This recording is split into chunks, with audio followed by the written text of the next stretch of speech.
Hello students, Namaste. How are you students? You are welcome to 10th class science, English medium.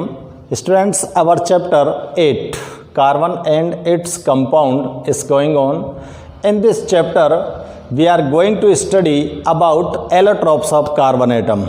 Carbon atom के allotropes क्या होते हैं, उनका classification किस प्रकार से हम कर सकते हैं, इस चीज़ को आज हम यहाँ पर स्टडी करने जा रहे हैं। स्टूडेंट्स, कार्बन जो एटम होता है, कार्बन एटम अनेक डिफरेंट जो फॉर्म्स होती हैं उनमें प्रेजेंट होता है। Carbon atom present in different forms. और स्टूडेंट्स, जो एलोट्रोप्स होते हैं वो क्या होते हैं कि कोई भी एलिमेंट है, कोई भी एक एलिमेंट है और वो डिफरेंट फॉर्म में अगर प्रेजेंट है तो उसकी जो ये प्रॉपर्टी होती है, उसकी जो प्रॉपर्टी होती हैं वो भी डिफरेंस हो जाती हैं। कोई एक एलिमेंट डिफरेंट फॉर्म में प्रेजेंट है तो उसकी प्रॉपर्टीज भी कैसी हो जाती हैं, डिफरेंट हो जाती हैं। एलिमेंट एक ही रहता है, प्रॉपर्टीज डिफरेंट हो जाती हैं, उसके कंपाउंड भी डिफरेंट हो जाते हैं, ठीक है ना। तो ये जो फिनोमेना होता है इसको ही हम बोलते हैं क्या, एलोट्रोप्स, ठीक है ना। एलोट्रोपिक फिनोमेना बोलते हैं। जैसे कार्बन एटम की बात कर रहे हैं हम यहाँ पर। कार्बन एटम जो होता है स्टूडेंट्स, वो प्रेजेंट होता है, देखो जो कोल होता है उसके अंदर कार्बन एटम प्रेजेंट होता है, चार कोल के अंदर कार्बन एटम प्रेजेंट होता है, कोक के अंदर भी कार्बन प्रेजेंट होता है, स्मोक के अंदर भी कार्बन प्रेजेंट होता है, डायमंड के अंदर भी कार्बन प्रेजेंट होता है, ग्रेफाइट के अंदर भी कार्बन प्रेजेंट होता है, फुलरीन के अंदर भी कार्बन प्रेजेंट होता है। बताओ कार्बन एटम के कितने सारे कंपाउंड्स फॉर्म हो रहे हैं।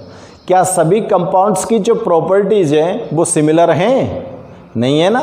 लेकिन टोटल कंपाउंड्स फॉर्म्स तो कार्बन एटम से ही हुए हैं। तो इस कार्बन एटम से जो ये डिफरेंट टाइप के कंपाउंड्स का फॉर्मेशन हुआ है, इनकी प्रॉपर्टीज भी डिफरेंस होती हैं। इनको ही क्या बोल रहे हैं हम, एलोट्रोप्स बोल रहे हैं। क्या बोल रहे हैं स्टूडेंट्स, एलोट्रोप्स। क्लियर आ रहा है समझ? एटम एक ही होगा, एलिमेंट एक ही होगा, उसकी डिफरेंट फॉर्म होंगी, डिफरेंट फॉर्म की प्रॉपर्टीज भी डिफरेंट होंगी। डायमंड की प्रॉपर्टी अलग होती है ना, और कोल की प्रॉपर्टी अलग होती है ना। जबकि कोल भी कार्बन है और डायमंड भी प्योर कार्बन है कि नहीं है, दोनों कार्बन से हैं, लेकिन प्रॉपर्टीज दोनों की कैसी हैं, डिफरेंट है। इसलिए दोनों एक दूसरे के क्या कहलाएंगे, एलोट्रोप्स कहलाएंगे। तो स्टूडेंट्स, एलोट्रोप्स क्या होते हैं उनको डिफाइन करते हैं और इसके बाद हम कार्बन एटम के कितने एलोट्रोप्स होते हैं उनको क्लासिफाइड करते हैं, ठीक है ना। तो मैं नोट कर रहा हूं, एलोट्रोप्स ऑफ कार्बन, ठीक है। डेफिनेशन दे देते हैं, पहले इसकी डेफिनेशन नोट करेंगे। टू और more than two forms of, two और more than two forms of an element, forms of an element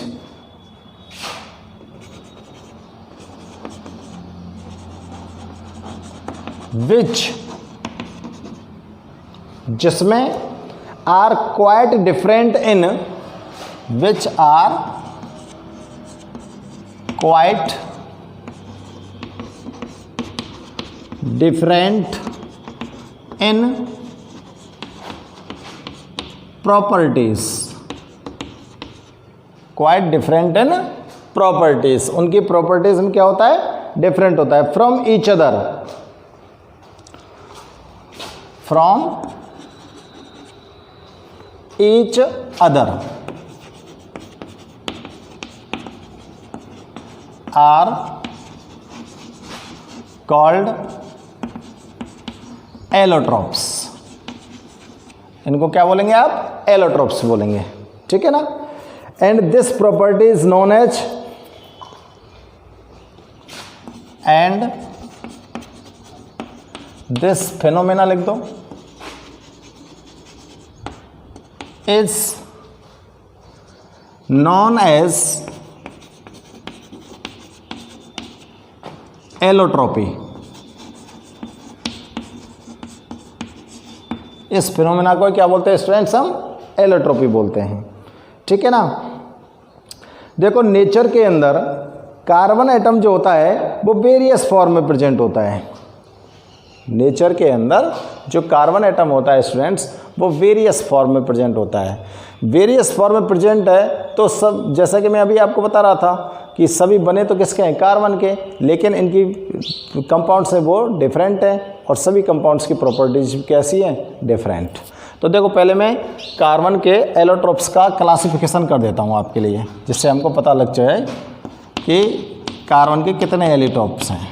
classification of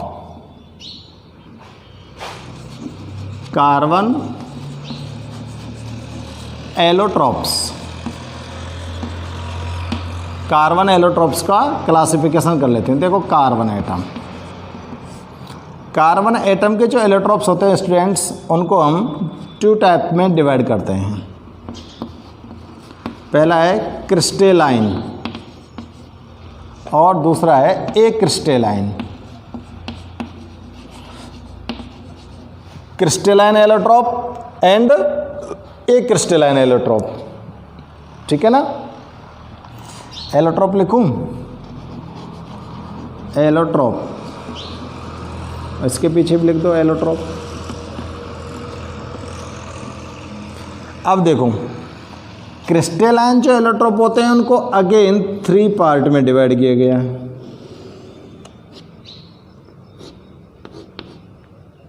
crystalline allotrope को कितने पार्ट में डिवाइड किया गया? अगेन 3 पार्ट में। 3 पार्ट कौन कौन से स्टूडेंट्स? डायमंड, ग्रेफाइट और थर्ड है फुलरीन।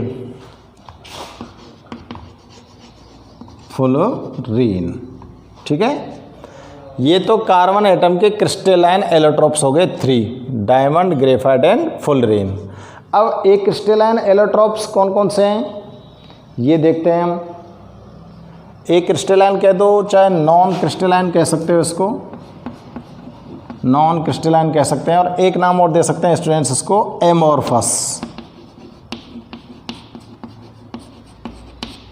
एक नाम और क्या दे सकते हो आप इसको? अमोर्फस। और इनको कैटेगराइज करते हैं हम कई पार्ट में।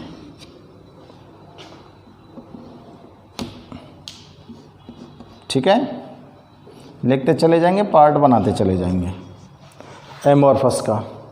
तो देखो कोल, कोक, पहला लिख देते हैं हम कोल, दूसरा कोक, तीसरा एनिमल चारकोल,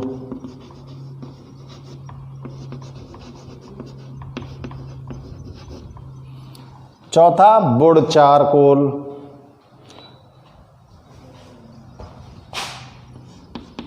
वुड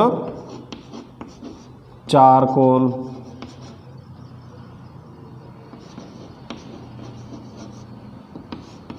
अगला लैंप ब्लैक,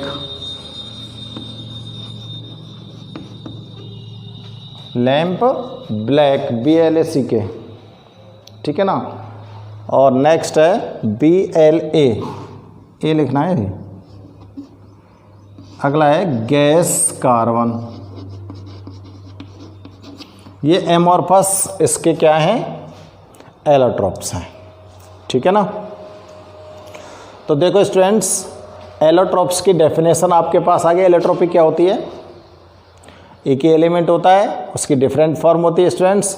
डिफरेंट फॉर्म में जितने भी कंपाउंड फॉर्म करेगा सबकी प्रॉपर्टीज डिफरेंट होती हैं, और ये जो प्रॉपर्टी होती है किसी भी एलिमेंट की वो क्या कहलाती है? एलोट्रोप्स। और इस फिनोमेना को क्या बोलेंगे? Allotropy.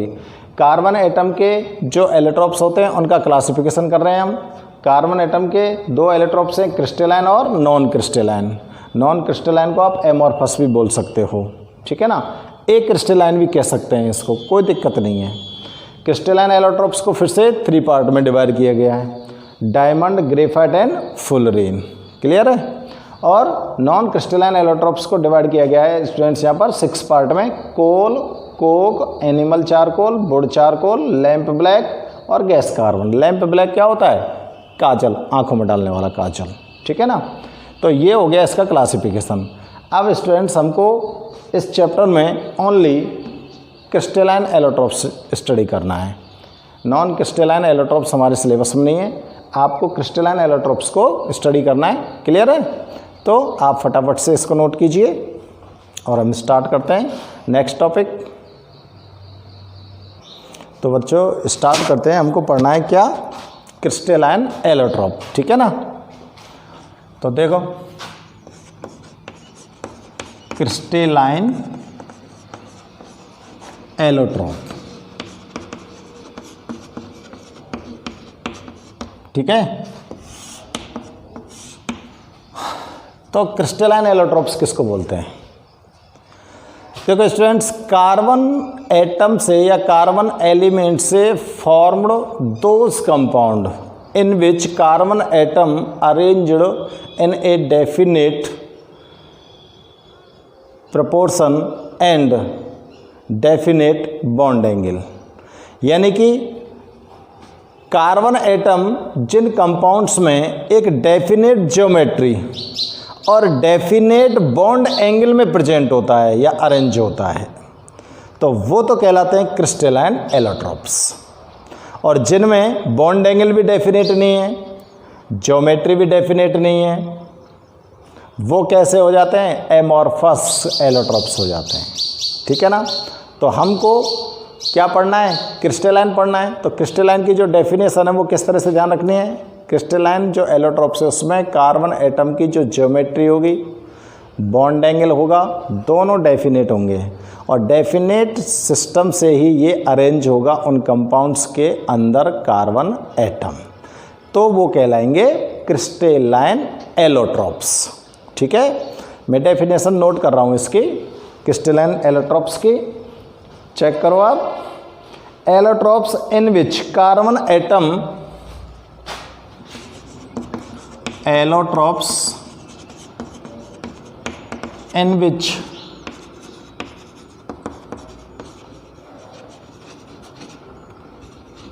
carbon atom present, carbon atom present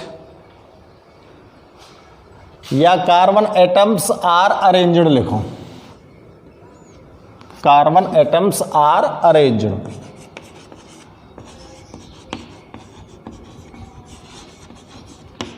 in, arranged in definite, in a definite geometry, in a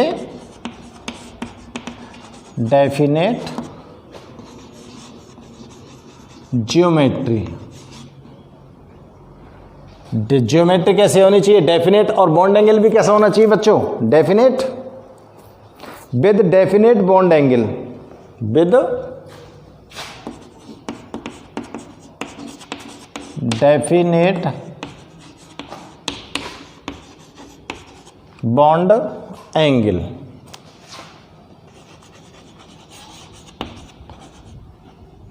are known as crystalline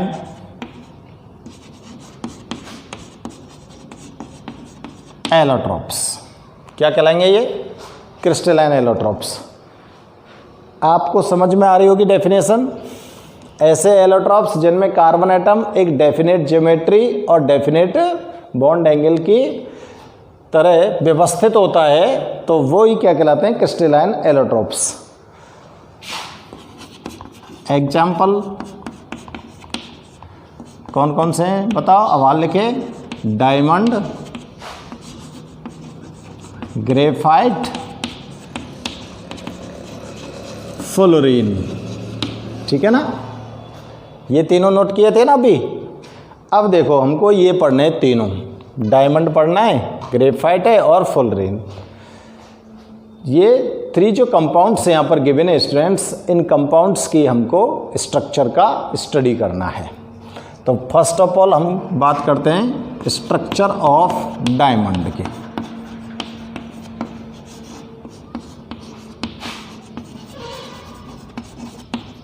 diamond की स्ट्रक्चर किस तरह से होती है, ठीक है।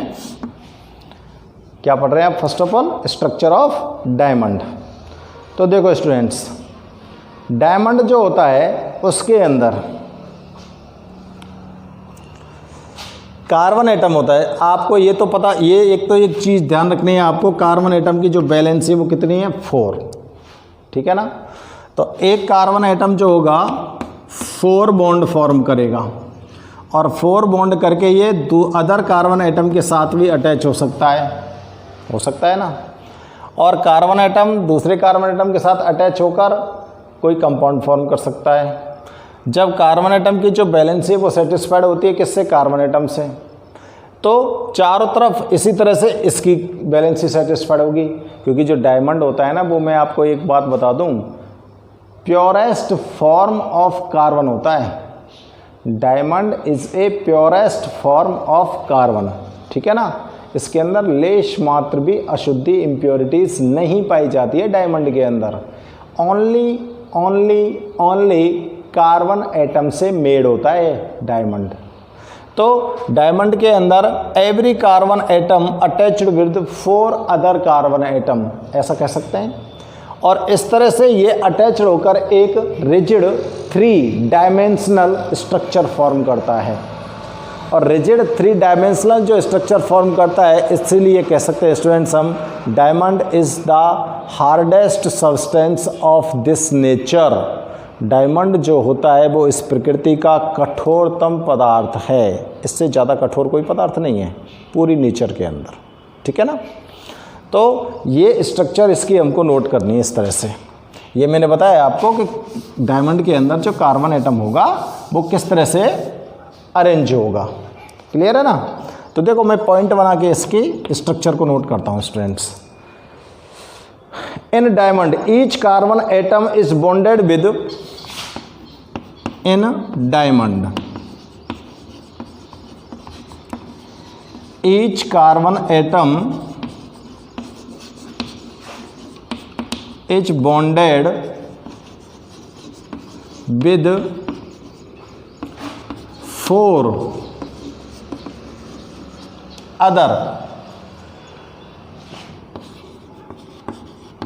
कार्बन एटम्स, ठीक है।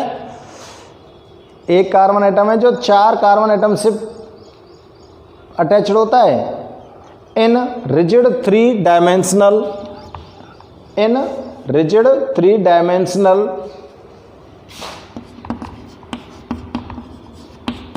रिजिड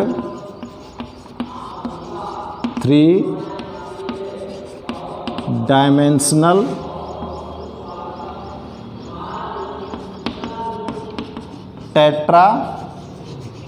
टेट्राहेड्रल जियोमेट्री का। इसमें डायमंड के अंदर जो कार्बन एटम जिस ज्योमेट्री में अरेंज्ड होता है वो है 3 डायमेंशनल टेट्राहेड्रल ज्योमेट्री होती है। ग्रेफाइट की जो ज्योमेट्री होती है स्टूडेंट्स वो कैसी होती है? 3 डायमेंशनल टेट्राहेड्रल जो डायमंड की ज्योमेट्री है, ठीक है ना। इसकी जो शेप होती है। सेकंड पॉइंट इसका नोट करते हैं स्टूडेंट्स हम,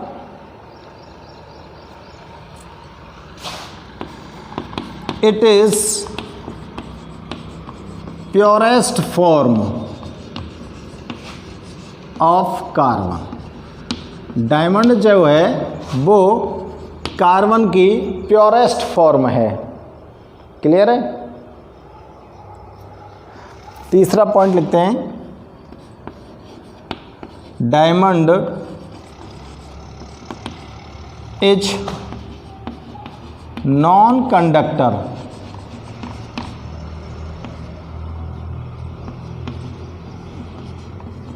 ऑफ इलेक्ट्रिसिटी। डायमंड जो होता है वो इलेक्ट्रिसिटी को कंडक्ट नहीं करता। क्यों नहीं करता, उसका कारण है all 4 valencies of carbon atom are bonded because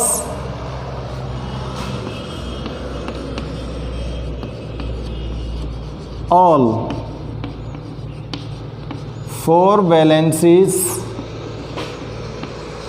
of carbon atom, all 4 valencies of carbon atom are bonded with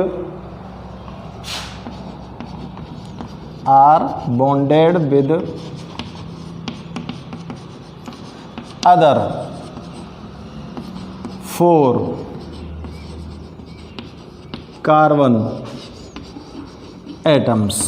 देखो बच्चों, आपको यहाँ थोड़ी सी एक चीज़ ध्यान दिला देता हूँ स्टूडेंट्स कि कोई भी जो सब्सटेंस होता है वो इलेक्ट्रिक को कंडक्ट कब करता है। कोई भी सब्सटेंस इलेक्ट्रिक को कंडक्ट तभी करता है या तो उसके पास कोई चार्ज हो या फिर उसके अंदर कोई इलेक्ट्रॉन फ्री हो। तो फ्री इलेक्ट्रॉन ही इलेक्ट्रिक को कंडक्ट कर सकते हैं या फिर चार्ज जो होगा वो भी इलेक्ट्रिक को कंडक्ट कर सकता है। ठीक है, अगर चार्ज नहीं है तो यहाँ पर चार्ज की बात तो की नहीं जा रही है, यहाँ पर बात की जा रही है किसकी, फ्री इलेक्ट्रॉन्स की। तो इस डायमंड की जो स्ट्रक्चर बनती है 3 डायमेंशनल टेट्राहेड्रल जो ज्योमेट्री बनती है, इस ज्योमेट्री के अंदर जो ईच कार्बन एटम होता है वो 4 अदर कार्बन एटम के साथ बॉन्डेड होता है। अब जब 4 कार्बन एटम के साथ बॉन्डेड स्टूडेंट्स तो इसकी वैलेंसी 4 ही है और 4 वैलेंसी अरेंज्ड है अदर कार्बन एटम के साथ, कोई भी वैलेंसी फ्री नहीं है। वैलेंसी फ्री नहीं है इट मीन्स यहाँ पर कोई भी इलेक्ट्रॉन फ्री नहीं है। अब इलेक्ट्रॉन फ्री नहीं है तो इलेक्ट्रिक को ये कैसे कंडक्ट करे, इसलिए ये नॉन कंडक्टर होता है। ठीक है ना। No free electron present in it. Last में मैं लिख रहा हूं इस लाइन को जिससे आपको ध्यान में रहे कि इसके अंदर कोई भी फ्री इलेक्ट्रॉन प्रेजेंट नहीं होता है। नेक्स्ट पॉइंट चेक करते हैं बच्चों। There is a 3 dimensional network of strong, there is a 3 dimensional, there is a 3 dimensional network of strong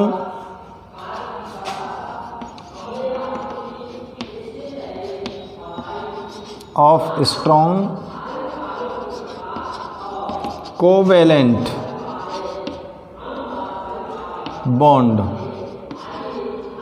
इसके अंदर जो 3 डायमेंशनल स्ट्रक्चर बनती है स्टूडेंट्स, उसमें जो इसका नेटवर्क बनता है 3 डायमेंशनल स्ट्रक्चर का, उस नेटवर्क में स्ट्रॉन्ग कोवेलेंट बॉन्ड प्रेजेंट होते हैं। इसकी जो स्ट्रक्चर बनती है ना 3 डायमेंशनल, उसमें कार्बन कार्बन एटम के बिटवीन कोवेलेंट बॉन्ड बनते हैं। और वो कोवेलेंट बॉन्ड कैसे होते हैं, बहुत ही स्ट्रॉन्ग होते हैं। और स्ट्रॉन्ग होने के कारण क्या होता है, इन structure of diamond, in structure of diamond.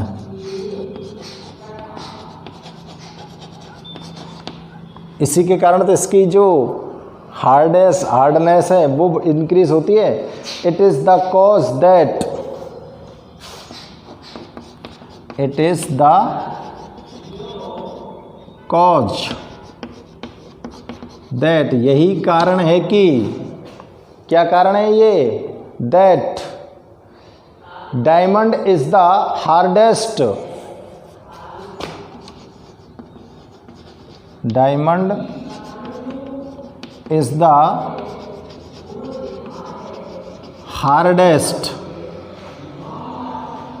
यानी कि हार्डेस्ट कठोरतम among the non substance, among the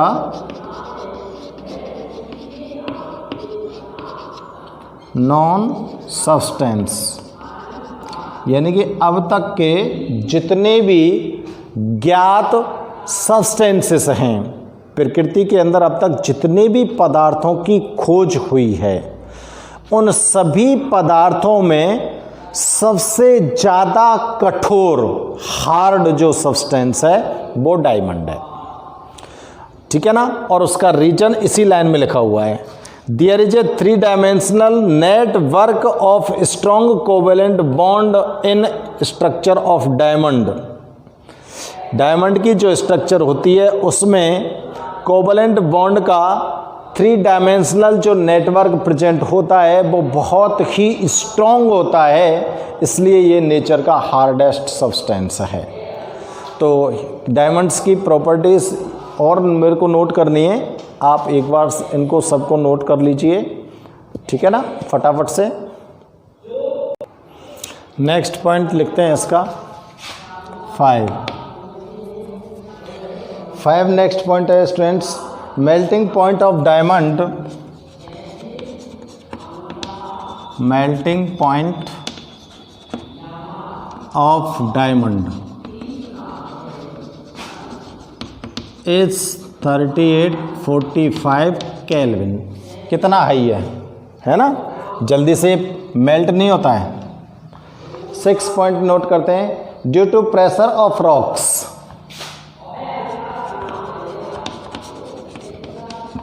due to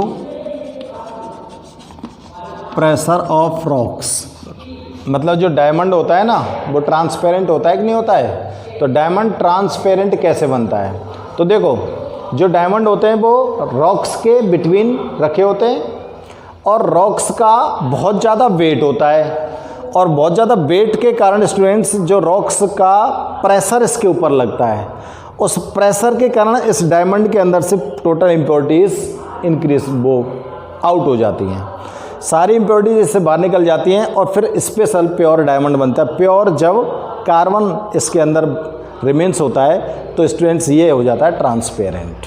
कैसा हो जाता है, ट्रांसपेरेंट। ठीक है ना। Due to pressure of rocks on layers of coal, on layers of coal, diamond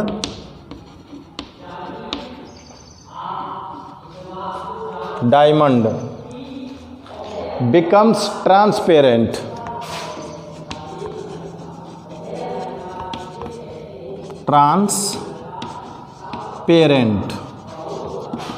in nature। Diamond की जो नेचर होती है वो कैसी हो जाती है, ट्रांसपेरेंट हो जाती है। ठीक है ना। अब देखो हमको अगर आर्टिफिशियल डायमंड बनाना है तो कैसे बनाएंगे, by subjecting pure carbon, by subjecting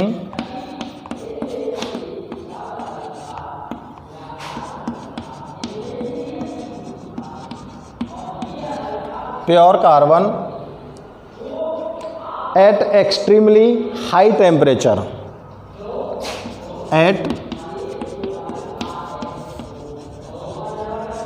extremely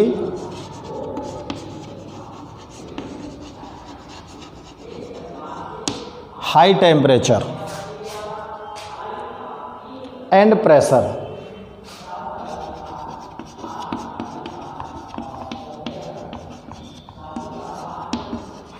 diamond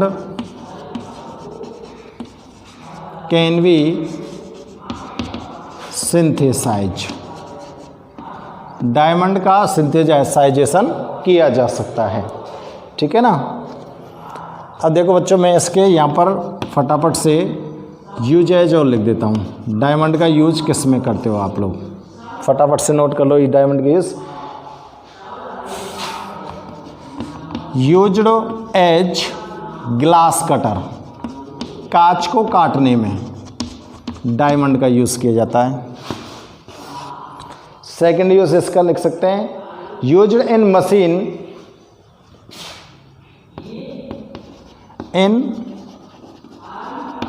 machines which used to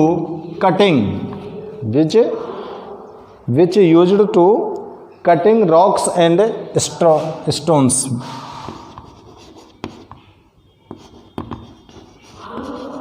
rocks and stones, rocks और स्टोन्स को काटने में जिन मशीनों का यूज किया जाता है वहाँ पर ही डायमंड लगाते हैं।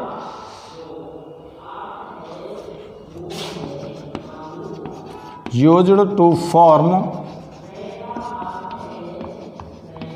फोनोग्राम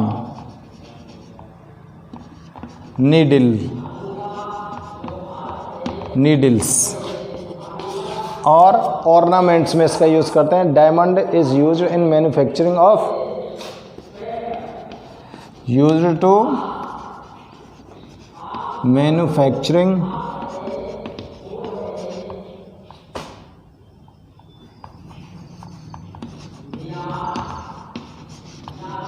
ऑफ जेम्स, आभूषण बनाने में, जेम्स एंड ज्वेलरी।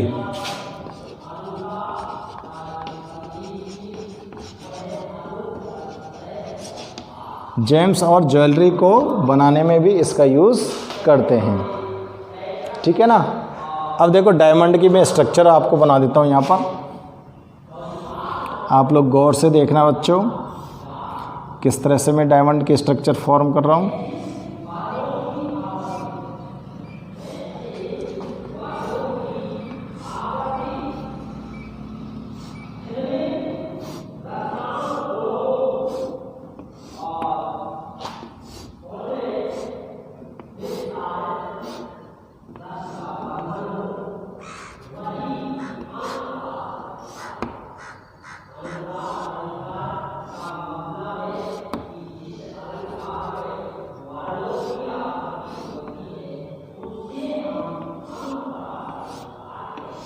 इस तरह से इसकी स्ट्रक्चर आप फॉर्म करते चले जाएंगे और बढ़ाते चले जाओ भले ही।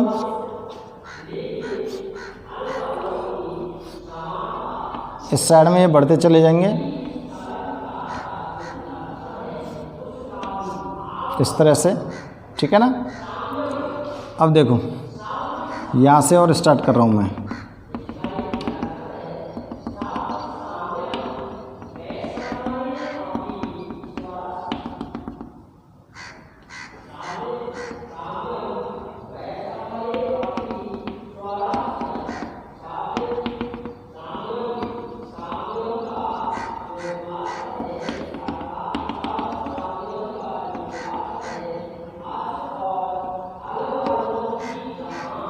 सभी कॉर्नर्स पर आप इस तरह से गहरे पॉइंट बना देना,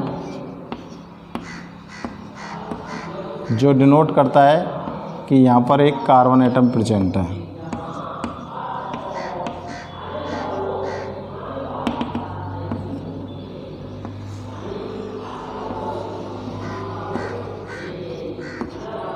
जितने भी कॉर्नर आपको दिख रहे हैं ना, सभी कॉर्नर पर एक कार्बन एटम रखा हुआ है, जहां पर मैं गोला बना रहा हूं। ठीक है ना।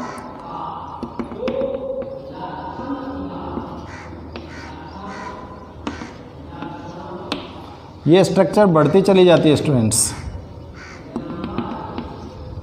कितना भी बढ़ा दो। और ये जो पॉइंट्स दिख रहा है ये क्या है, कार्बन एटम। ठीक है ना। ये है डायमंड की स्ट्रक्चर, इसके नीचे लिख दोगे आप स्ट्रक्चर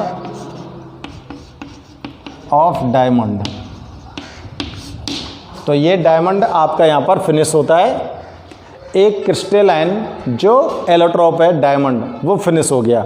इसके स्ट्रक्चर हमने नोट कर लिए, इसके यूज हमने देख लिए, और इसकी जो फिगर है, फिगर को भी हमने चेक कर लिया स्टूडेंट्स।